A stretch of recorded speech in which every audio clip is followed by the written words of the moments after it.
I'm Joni Patry, and welcome to my YouTube channel. Well, today I'm going to talk about the houses and how powerful they are in Vedic astrology, how you're going to derive meanings that you never knew before that are going to make your look at astrology much richer and deeper.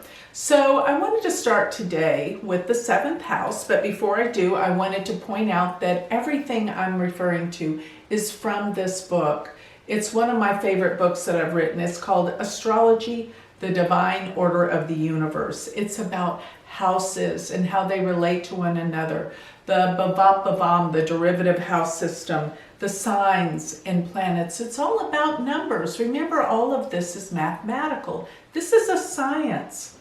So when I talk about the 7th house, it is a Kama house.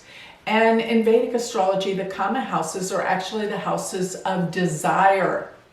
Now, how can you say the 7th house is the house of desire? Well, let me explain. There's 3 Kama houses, and they are relative to the elements.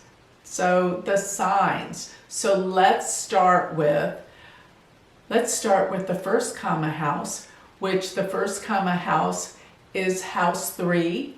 The next Kama house is 7, and the third Kama house is 11. So they are relative to what? The air signs. Because if you consider the third sign is Gemini, it's air, relative to the 3rd house. The 7th sign is Libra, which is relative to the 7th house. The 11th sign is Aquarius, which is relative to the 11th house. So their meanings are interchanged. So what are air signs all about? Communications. And therefore, I think Kama, when it deals with our desire, it's our desire to connect to other people, because there is nothing more powerful than the need to connect to other people. Cell phones wouldn't be so popular right now, nor would all the social media avenues, because we need, as human beings, to connect to others. This is our desire. And if you consider the 3rd house, the 3rd house is our connection to our siblings. The 7th house is our connection to our marriage partner or business partner, partners in general that we have agreements with. And the 11th house is our friends. So you see, this is all how we connect to other people. This is our ultimate desire in life, to be connected to others, to communicate.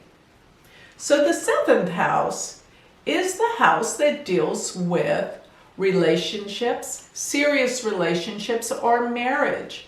It's basically the house that deals with wherever we have contractual agreements with others. So if we have a contractual agreement with someone, then it's a marriage license. Or if we have a business partnership with someone, it's a contractual agreement. So many people wonder, how does a business partnership relate to a love relationship? Well, let me explain the variance with that. Remember what I said, bhavam means from house to house, but it means when you replicate or repeat the same number twice. So in other words, if you go to the 3rd house, the 3rd house is 3 placements from the ascendant, and then you repeat the number 3 again. So from the 3rd, 4th, 5th, the 5th house is the 3rd from the 3rd. And the 5th house has meanings relative to the 3rd house. So likewise, if you go from the 5th house and you count 5 placements from the 5th house, 5, 6, 7, 8, 9, the 9th house is the 5th from the 5th. And it deals with your children's children. Remember, the 5th house is children. So the 9th house is our grandchildren. So you see, it's going to have relevance to what the house number is that's repeated from the original house. So the reason why I'm going over this so much with you is, and don't think it's hard, just count on your fingers, always starting with the house you're beginning with as number 1. You don't go to the next house and go 1. You count that house as 1. So starting with, let's go with the 7th house. The 7th house happens to be the 4th house from the 4th house. So starting from the 4th house, 4, 5, 6, 7. So in Bhavat Bhavam, it is the 4th from the 4th, the 7th house. And the 7th house represents our mother. Remember, the 4th house is the mother, correct? So our mother's mother, which is the grandmother. And I'll never forget when I was looking at Barack Obama's chart right before the elections, and I saw K2 crossing over his son in the 7th house. And I wondered, what on earth does this mean? Does it mean something's going to happen to his wife? Because that's all we think about with the 7th house, or his running mate, something going to happen? A few days, I think, before the election, or right after, I think it was right after the election, a few days, his grandmother died. K2 was crossing over his son in the 7th house. This was the woman that raised him. This was huge. This was a huge loss. So you see, the Bhavat Bhavam wouldn't have, if you hadn't followed the Bhavat Bhavam, you couldn't have seen this specific detail of how these houses work. So if it is your grandmother, let's repeat the 10th house. So if you go from the 10th house to the 10th house, 10, 11, 12, 1st, 2nd, 3rd, 4th, 5th, 6th, 7th. The 7th house is the 10th from the 10th. That's why it deals with business partners and business as well. So this is a very powerful house. Remember, it's a Kendra. It's an angular house. I find so many times when people have a lot of planets in the 7th house, they can be in control of telling a lot of people what to do. They have a lot of associates that do their work for them. That's the 7th house. But most of all, the 7th house is known for relationships, love relationships.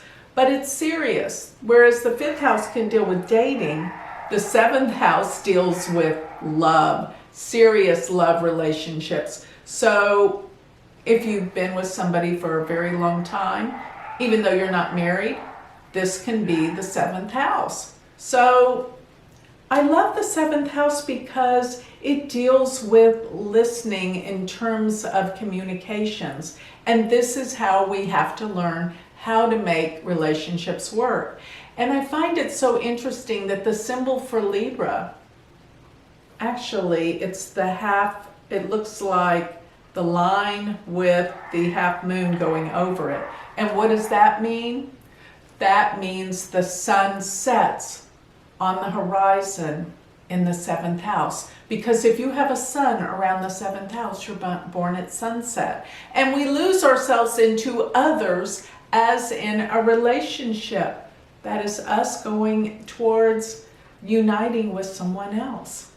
So you see, astrology has these deep meanings with the houses, as well as so much that has to do with the progress of our life. As we're born into life with the 1st house, halfway through we come to marriage and relationship with others. As we come to the 12th house, which is endings. So you see, this is a powerful, powerful house that when you have planets here, they are incredibly strengthened. Do not forget, it's a Kendra, it's an angle.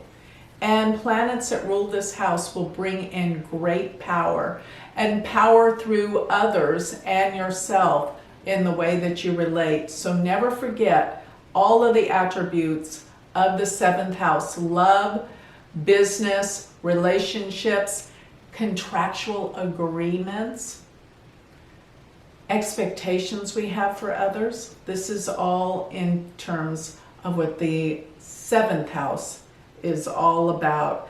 So with that, I'd like to close. If you would like more information on me or to learn Vedic astrology, go to my personal website, which is galacticcenter.org. And if you're wanting to learn Vedic astrology from our university, join our community. Look to the University of Vedic Astrology.com. Thank you.